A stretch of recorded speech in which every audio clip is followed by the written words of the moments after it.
Hi Capricorn, this is your weekly astrology forecast by Born Without Boundaries Astrology Motivation.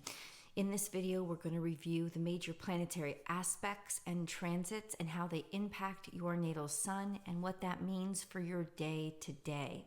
I'm going to start very broadly with those big things that are really impacting everybody, and then we're going to whittle it down into the things that all Capricorns should focus on, and then I'll break things down into the decans, which will tell us how these different planetary movements are impacting your natal sun. Exactly.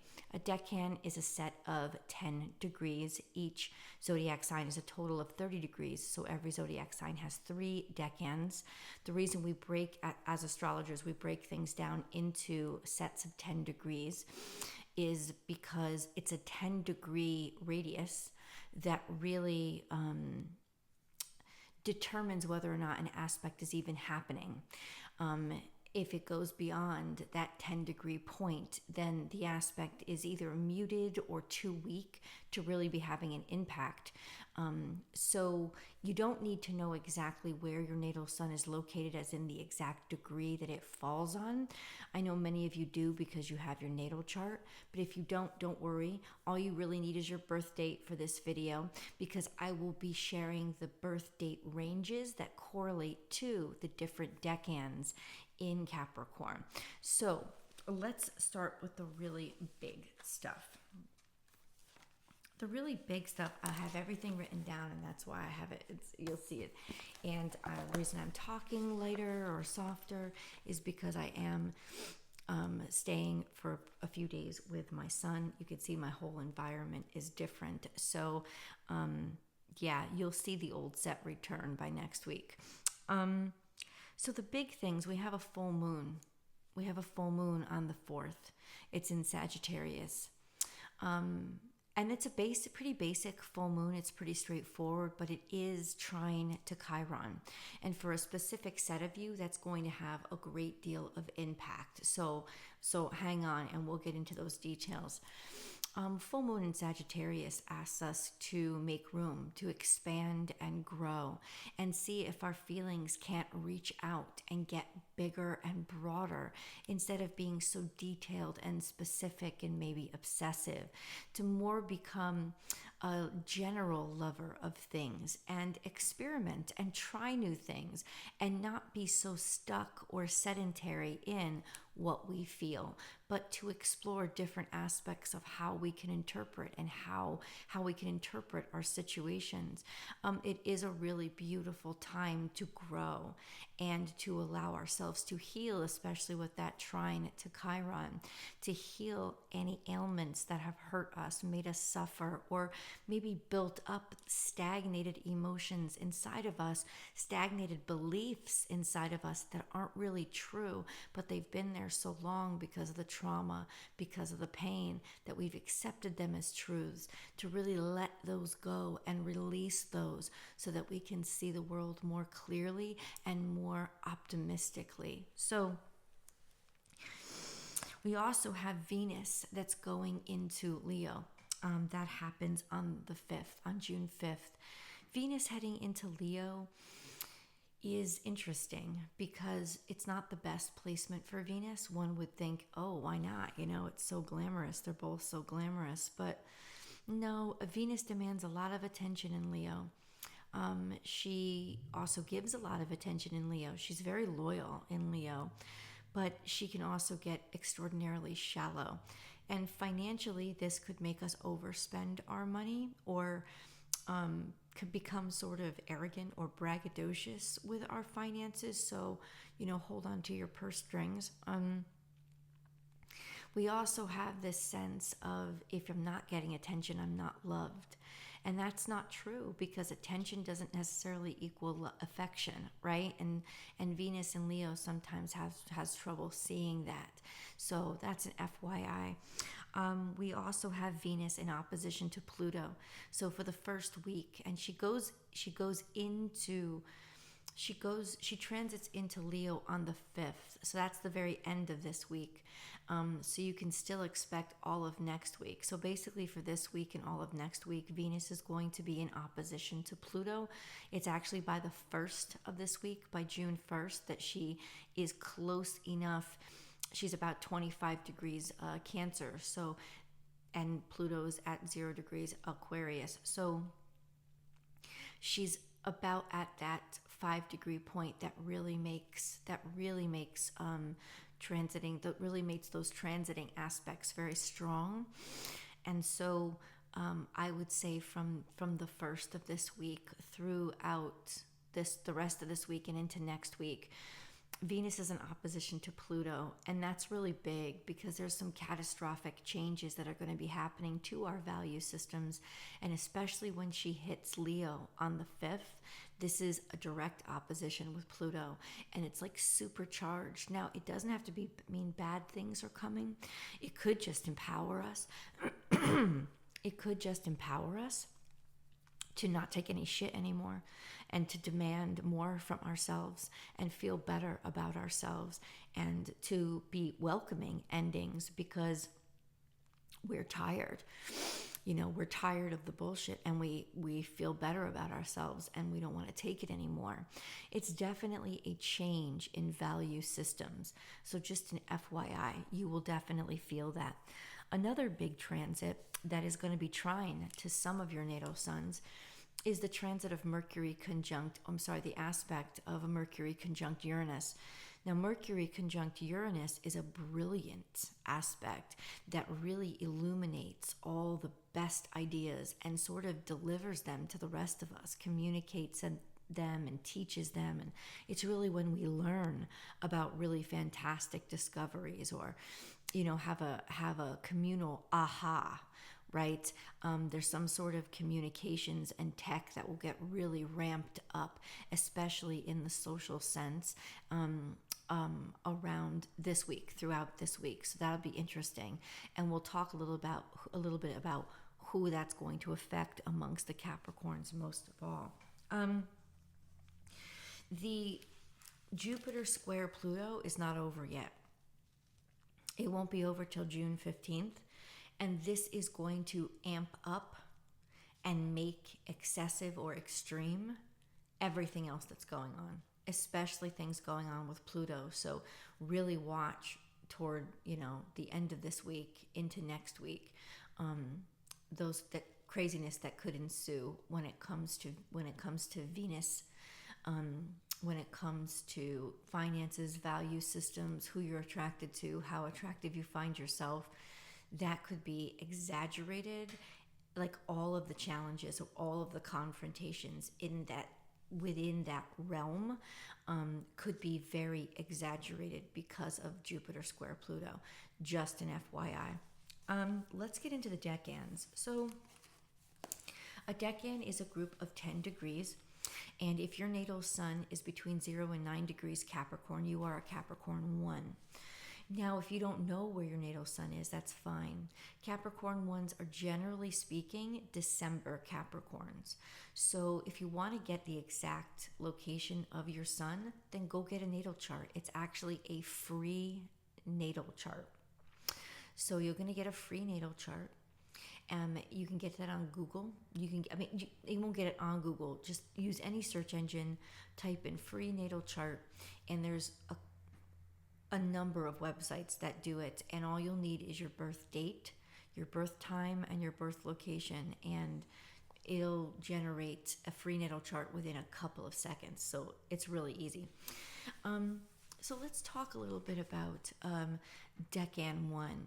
If you are born in December, if you're a Capricorn born in December, you are a Capricorn 1, definitely a Sagittarius Capricorn cusp. We have anybody born from the 22nd of December through maybe the 31st or into the 1st of January. So it's you guys. It's definitely you Christmas babies. It's definitely into New Year's Eve babies. I'm not necessarily sure. It depends on the year if it's going to be into January 1st, but definitely you guys in that last week week and a half of December. Your natal suns have a long-term sextile to Saturn, which is a highly functional, highly progressive, and highly efficient aspect, which means for the next year, work on your career. Just focus on it because you'll do really, really well. You also have a long-term transit, a square to Neptune. So definitely cross your T's, dot your I's, check things twice, because a square to Neptune could mean your creativity and your imagination is challenging your ability to see the reality. Now, if you use this energy to actually create organically or get into something more creative so that energy has a place to be used, it won't get in your way as much. So this could be a great time for you to get into any kind of creative activity that you've always wanted to, and that'll help you not get so distracted. But if you don't have a creative outlet, it could cause challenges to your progress. That's over the next 3 years. And then we have a trine to Jupiter. So your trine to Jupiter is actually really fantastic, especially with that sextile to Saturn. I would say go for it, broaden, expand, and go after the career of your dreams or whatever you need to do to work toward it. This is the time to do that. And then we have this week, this quincunx to Mars, which could mean you're feeling a little bit drained or impulsive, trying to over energized because you kind of feel under energized. So just take care of your physical self, especially give yourself a little extra time and rest for things. And if anger pops up, just give yourself 10 seconds before you respond to anybody, because in any of those very dissonant aspects to Mars, it could make you more pugilistic, more want to fight quickly, be a little bit more aggressive and quick to decide as opposed to think things through. So what I would suggest for this week and a half for you guys is to just count to 10 before you respond, because it can make you a little bit more impulsive and ready for a fight when that's not really required. We also have a conjunction with the moon, not on the full moon, but there's a conjunction with the moon at the very end of this week. I'm sorry, this week is from May 31st to June 6th. So after the full moon has passed from Sagittarius into Capricorn, it'll be around the 5th, 6th when the moon actually conjuncts your sun, and that could be an exceptionally emotional time for you to release any negative aspect you felt about yourself and really feel whole and complete. Have sort of revelations, emotional revelations. It could be emotional, but it's always cathartic. It's like having your own mini new moon, so you can just get the old out of the way and start again. Let's go into Capricorn 2s. So Capricorn 2s. This is Capricorns who are born between the 1st of January and the 10th of January. That's you guys. Your moon is going to eventually, hold on a second. The moon will conjunct you guys around the 5th, maybe from between the 4th and 5th. Because the moon moves pretty fast. So it'll conjunct your natal sun around the 5th of June. Understand that could be, once again, an emotional time for you, but it's also a sense of renewed, refreshed. I want to start something new. I embrace my emotions, I release them, and I want to start something new. It is a great time to begin something new around those dates. You have a long-term square to Chiron, so you're probably healing, especially from physical ailments, trying to repair from them, or healing from past injuries, past hurts, past traumas, and they could very well be challenging you, being one of the biggest impediments to you being able to be optimistic enough to move your life forward. That's a long-term transit. We also have a conjunction with Pluto if you are at... No, that's not you. That's Capricorn 3, so it's not you guys. For this week, we have two things particularly impacting you guys. We have a trine to Mercury, which is really great for communication and really great for discovery and really great for mental thought and mental processes. So definitely, if you have an interview, schedule it for this week. If you have any presentation that you have to make, schedule it for this week. If you want to talk to somebody about something important, if you want to sign contracts, this is when you frickin' do it. 100%. There's by the 5th of this week, so by the very end of this week, there is a quincunx to the sun. So the quincunx to the sun could challenge you in terms of your ego. You could be butting heads with other egos. You could also kind of doubt or feel compromised in terms of how you feel about yourself. So just know that that will pass relatively quickly. It won't last long, but you might experience it. The full moon is going to be interesting for you guys because it's kind of in 30 degrees of you, which is sort of a blind side. And since you have a square to Chiron and Chiron's actually trine to this moon, expect that there could be a flood of emotions or emotions, especially around suffering, pain, physical pain that you've struggled with in the past, that surprise you and kind of blindside you. So around this full moon, around the 4th, it could be particularly emotional for you. And then the moon is going to come and basically conjunct your natal suns by the 5th, 6th. So especially emotional around that time, between the 4th and the 5th especially. Let's go on to Capricorn 3s. Capricorn 3s, you are definitely Aquarius cusps, 100%. Capricorn 3 generally starts around the 11th and goes through the 21st of January. Your natal suns, if you are at the cusp, so if you are on the Aquarius cusp, your natal suns are still conjunct to Pluto, and Pluto's going to retrograde back into your natal suns. So you're very closely connected to Pluto. So you're going through major life changes that you're never going to come back from, for better or worse. This is your butterfly time when you're becoming who you were meant to be develop into, and you're not going to stay the same. So this is when major life changes are happening to you over the next couple of years. There's also a long-term trine to Uranus, which means you welcome surprises, you want surprises, and you could be very tech savvy or tech oriented. You could be curious about tech in ways that you haven't been before, science, all of those kind of outside of the box genius inquiries, and social matters. You could be really, really connected to and finding your stride when it comes to all of those areas. There's also a sextile to Neptune, which is extraordinarily creative. And with that trine to Uranus, you could come up with some of the most genius things of your life and really conceive of things that you never allowed yourself to or were capable of conceiving before. So this is a very creative and transformative time for you. Now, this week, if you are at the cusp, like maybe like the 20th and 21st, your natal suns are going to be in opposition to Venus. Oh no, that's not true. That's not true. It's more of you. But definitely those of you at the cusp, she will stay in opposition. She'll actually, she'll stay in opposition to you guys longer. But I think, especially in the beginning of this week, the opposition to Venus is going to impact all of you because your natal suns will be conjunct to Pluto and Venus will be in opposition to that. So what does that mean? Tension when it comes to finances, tension when it comes to being valued, who you value. This is definitely could cause some, upheavals in your relationships, in your banking account.